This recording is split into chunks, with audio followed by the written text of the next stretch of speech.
everyone. Ramadan Kareem to all the Muslims all over the world. Wala po akong mga loves, wala akong update dahil busy dahil Ramadan time.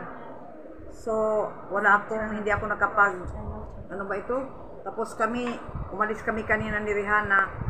Walang update, walang upload ng ilang days, kaya na-miss ko kayo. Dahil yung first time ng fasting, 3 days na ngayon ang fasting. Yung first time ng fasting, invited kami ng kamag-anak namin dito sa taas namin. Iftar, breakfast. Iftar ang tawag sa breaking of the fast. Tapos hanggang sa yung hanggang sa shihri. Shihri ang tawag, yung kakain na bago mag dawn prayer. After dawn prayer, hindi ka na pwede kumain. Kaya wala kami sa bahay the whole day. Ito lang ang namin. This is our 3rd day of fasting. The first day, doon kami sa kamag-anak namin, invited kami ng iftar hanggang sa shihri. Kahapon hindi ko na-videohan yung namin dahil nagmamadali na, nakalimutan ko na ito yung natin, putisan, maliha niya, putisan, maliha. Ito yung this one. Si Maliha ang nagluto dahil galing kami sa sa labas ni Rihanna, maulan. Nag-uwi kami mga 3:30 na. Gumawa si Maliha ng noodles. Yung water namin, cold water, normal water. Tapos may fruits dito, may cucumber salad. Tapos ba ito? Yung na ito, tawag dito. Pomegranate. Ay, nakalimot na ako, sorry. May apple at saka isang orange. Tapos juice ginawa ni Rihanna, lemon juice. Tapos ito, bigay ito sa taas. Ano ba ito, Maliha? What is this? Sweet. Oh, sweets. Bigay ito sa taas. 2 bananas. Tapos sweets. Ito Jirafi, bumili ako 30 taka dahil gusto ko ito, sweets ng Bangladeshi, mahal. Kaya 30 taka, ilang piraso lang. Tapos bumili din yogurt, sweet yogurt. Ngayon lang yan, hindi araw-araw ang sweet yogurt dyan. Tapos ito naman water ni Maliha, sabi ni Maliha. Tapos ito naman yung pakora. Ito lang yung pakora na ginawa ko dahil wala na akong time. Vegetable pakora. Tapos binigay ito sa amin ng itong kasama namin sa bahay. What is honey? What is alo pakora? At saka yung eggplant pakora. Thank you po sa lahat ng blessings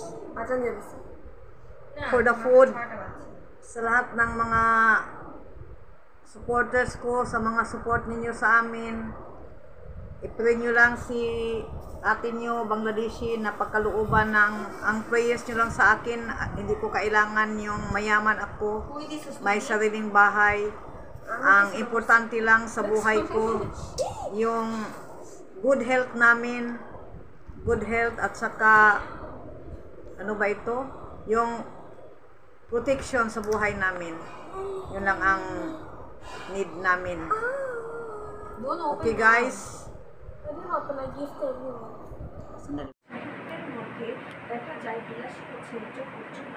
Midnight na guys. Nagsimula ang Ramadan last 3 days ago, honey?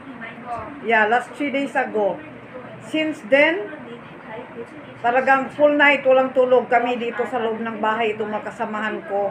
Dahil nasanay, dati natutulog kami, pero this year, aywan ko ba, walang tulugan kasi nagre-reading ang mga bata ng Quran. The girls, they know how to read an Arabic Quran. Dahil, mashallah, dahil yung papa nila, nasa Saudi pa sila, may may huzur sila na magturo sa kanila. Pumupunta talaga sa bahay namin yung huzur na yon. Tinuturuan sila, kaya marunong sila mag-reading ng Arabic Quran. Tapos every night nagbabasa sila kasama yung mga girls ko, yung mga dalaga, pati yung kasamahan naman dito sa bahay na dalaga rin. Ayun. Ako hindi ako marunong guys magbasa ng an Arabic Quran, pero may ako may Quran translation translated to English. Nagluluto pa ako ngayon guys, cooking. Umalis kami kaninang umaga dahil may binili kaming books ni Maliha. So umalis kami mga around 11:30. Dumating kami dahil umulan doon. Umulan, kaya yung tumigil kami doon sa tindahan ng mga 30 minutes. Tapos pati rin si Rihanna binilhan din ng books dahil hindi pa namin alam kung kailan kami maka-uwi dahil yung sa processing ng papeles, depende yun sa pagtulungan kami ng mga kamag-anak namin after Ramadan next month. After the Eid, pupunta kami sa village dahil sabi ng court, doon daw talaga gagawin yun, yung yung mga papeles ng mga bata dahil doon sila ang address ng papa nila. So doon gagawin ang mga papeles. So hopefully tulungan kami ng mga kamag-anak dahil hindi sila nakikipag-cooperate sa amin ever since. Ewan ko ba kung bakit. Kaya ganoon, bumili din kami ng books kanina ni Rihanna at sa ni Maliha dahil nagpadala yung tiya ko ng pera. Dahil nagpadala yung pinsan ko ng pang-enroll at saka ng pangbili ng books. So, alhamdulillah, naka-blessings. May blessings na dumating. Kaya, for the time being, mag-aral muna para hindi masayang yung time. Tapos, kanina umalis kami ng mga 11:30. Tapos, biglang umulan. Mga 30 minutes lang ang ulan.